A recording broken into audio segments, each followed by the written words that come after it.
દોસ્તો, એક વિદ્યાર્થીને પરીક્ષા ખંડની અંદર નકલ કરવાની તક મળે, કોપી કરવાની તક મળે તો શું એ છોડે ખરો? દોસ્તો, આવી જ એક વાત, એક વિદ્યાર્થીને નકલ કરવાની, કોપી કરવાની તક મળી છતાં એને કોપી ન કરી અને છેલ્લે એને શિક્ષકને જે પણ કહ્યું ને એ સાંભળીને તમે પણ ચોંકી જશો.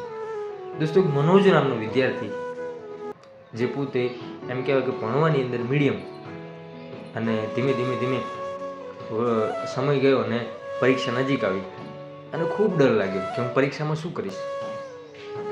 અને થોડી વાર તો ચિંતા પણ થઈ, પરંતુ એને ખબર હતી કે હું મીડિયમ વિદ્યાર્થી છું, કદાચ પાસ થાવું પણ ખરો અને ન પણ થાવું.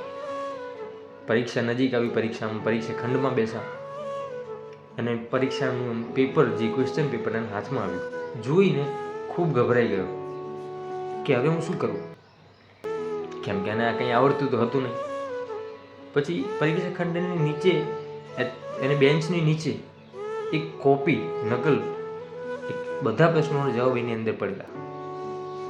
થોડી વાર મનોજને એવું થયું કે લાવ ને આ કોપી હું લખી દઉં, હું પાસ થઈ જાઉં. પણ ત્વરિત બીજા ક્ષણે એને વિચાર આવ્યો કે કદાચ અત્યારે હું કોપી લઈશ અને લખી દઈશ, પાસ તો થઈ જઈશ, પણ પાસ થવાની સાચી રીત નથી. પછી એને જે કર્યું, એને એ કોપી ઉઠાવી અને વર્ગખંડના શિક્ષકને આપી અને કહ્યું કે ગુરુજી, આ કોપી મને અહીંયાથી મળી છે, આ કોપી તમે મૂકી દો. એને ક્યાંક એની વ્યવસ્થા કરીને જવા દો. શિક્ષક આ જોઈને ચોંકી ગયા કે અરે, લોકો કોપી કરવા માટેના પ્રયત્ન કરતા હોય છે, નકલ કરવાના પ્રયત્ન કરતા હોય છે, અને આ વ્યક્તિને મળી છતાં એને કોપી ન કરી. તો એને પૂછ્યું કે શા માટે આવું કર્યું, તે કોપી ન કરી.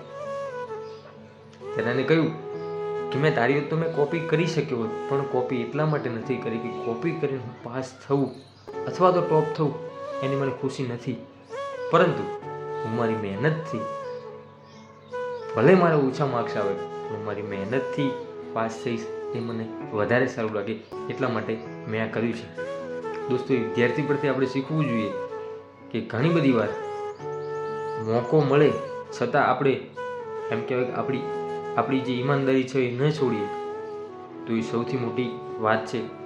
હંમેશા ઈમાનદારીપૂર્વક, નિષ્ઠાપૂર્વક આપણે આપણું કાર્ય નિભાવીએ. ક્યારેક ખોટું કરવાની તક મળે છતાં ક્યારેક ખોટું ન કરીએ, એ વાતની ચોક્કસ ધ્યાન રાખીએ.